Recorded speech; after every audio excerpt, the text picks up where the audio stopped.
Hello there! Today we'll be creating this impressionistic Australian desert scene in oil paints. So let's get into it. The first thing we'll need is a good set of brushes. These are one of my favourites, the 15-piece premium brush wallet.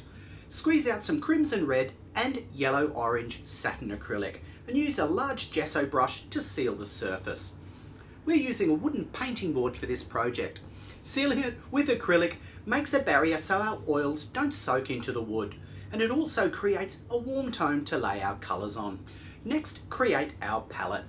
Squeeze out some titanium white, ultramarine blue, phthalo blue, crimson, orange red, yellow deep, lemon yellow, yellow ochre, burnt umber and burnt sienna oil paint. Create a dark tone from phthalo blue and crimson, and we can roughly mark up the scene. You can find the outline of our scene through the link above. Using a small filbert brush, mark up the outline. We don't want to go into too much detail at this stage. Just make sure you're happy with the outline before you start to paint. Our line work is going to be fairly basic, just enough to remind you where to block the colours in. Block in any areas of deep shadow in the dark tone. Now let's create a green from ultramarine blue and yellow ochre to block in some distant vegetation. Then create an earthy desert tone from burnt sienna and orange red and lay it in around the trees. Add some white to the mix and paint it in around the rest of the trees and back over the darker tone to suggest light hitting the hill. I lay a cliff on the other side to balance the composition out and block this in with the same tones. I find if I pre-mix all the colours on the palette, I minimise the amount of tones I create, which keeps the colours a lot cleaner. I create a blue from ultramarine blue, white and a touch of crimson and lay it in along the horizon. Distant mountains appear blue due to the light scattering. I pre-mix 5 greens onto the palette and lay these in blocks of colour diagonally across the board. You'll find all of these mixes in the lesson PDF if you want to give this a go. I like to get the paint on as quickly as I can and then refine it. This type of painting generally doesn't take a long time to do. The techniques we're using were developed to save time so you could finish your painting in a single session. Generally glazing isn't done in this style of painting. The idea is to capture light and simply depict what the eye actually sees. Initially, I wanted to have a tree just peeking over the rocky outcrop in the foreground, so I quickly laid one in. I won't go into too much detail about creating it because I realised after I painted the large tree that the little tree seemed to complicate the composition, so I'll remove it later on. Create a very dark green from yellow ochre, ultramarine blue and a touch of crimson and block in the tree mass. Scumble the paint on so you keep the coat thin. We're going to layer on different shades of green over this base, so a dark tone will provide depth and shadow underneath these extra layers. You can find all these mixes in the PDF as well.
It's easy to remove anything you don't want with oils. Just scrape it back with a palette knife and reapply your paint. So that little tree that didn't end up working was easy to fix. That's the beauty of oils. There's nothing you can't fix. In the accompanying lesson PDF, we outline the colours to use. It's a fairly limited palette, and the great thing about this is it's easier to get the tones to complement each other because they're all made up of the same hues. I start working on the tree again and use that dark tone we used earlier to lay in any shadows.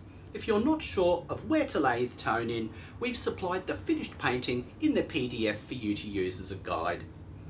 I used a small filbert brush for this. Filberts are great for impressionism because the strokes don't leave hard edges like a flat brush does. It's also a great all-rounder and fantastic for scumbling, which is essentially the technique of applying a very thin opaque paint to give a softer or duller effect. Soft, airy underpainting was the way Monet created this kind of atmosphere. Once the darks are in, I lay some titanium white mixed with a touch of ultramarine blue and burnt sienna.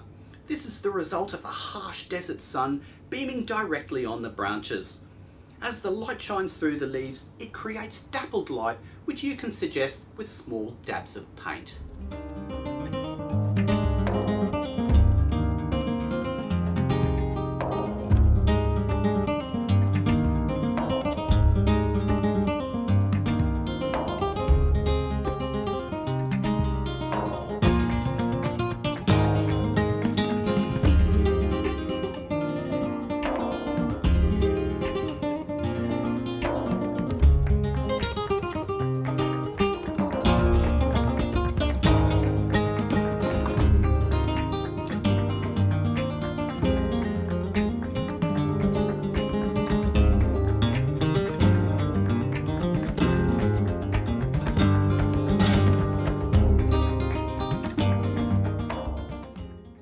For the sky, we're going to pre-mix 5 shades of phthalo blue and titanium white and lay the darkest tone into the top. As you move down the board, lay the next colour up to it and so on. By the time you reach the skyline, you apply the lightest tone, then loosely blend the tones together. As I said before, the less colours you use, the stronger and brighter your tones will be, making for cleaner and more vibrant colours.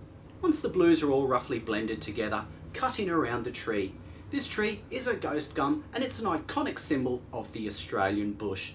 These trees tend to find a toehold in a landscape and endure life in some of the most inhospitable, hot and rocky places that no other tree could survive in. Bring the blue into the leaves around our tree, introducing the negative areas of the sky into the tree. This is a very quick way of softly defining any edges also. Dab the blue into the leaves to suggest light peeking through. Sometimes it's better to block in the tree mass rather than creating a complex texture. Massing tones works well for trees in the distance, but I think our ghost gum here is the star of the show and I like the interest created from the patterning of the leaves.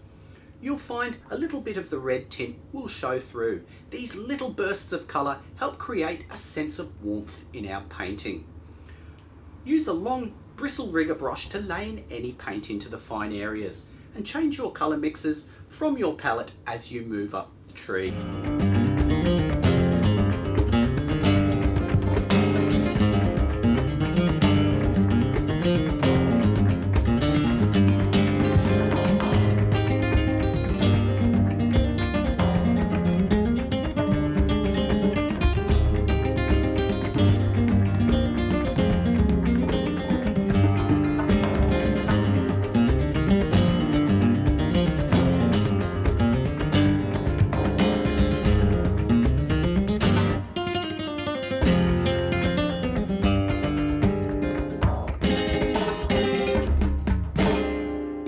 Another iconic Australian desert plant is the Spinifex. To create this, scumble in a green created from phthalo blue, yellow ochre and lemon yellow. Darken the mix with crimson and lay in thin lines. I use the angle brush on its side to do this. The trick is to keep the brush moving quickly and lift it at the end of the stroke so it tapers to an acute point. Now create a green from yellow ochre, phthalo blue and titanium white and follow the same technique with the angle brush. Imagine the shape of the bush and follow the form, deliberately making your strokes varied so your bush looks natural. Add some more titanium white and yellow ochre to the mix and lay this into each bush. Finally, add some pure orange red in around the Spinifex bushes to suggest that rich red desert soil.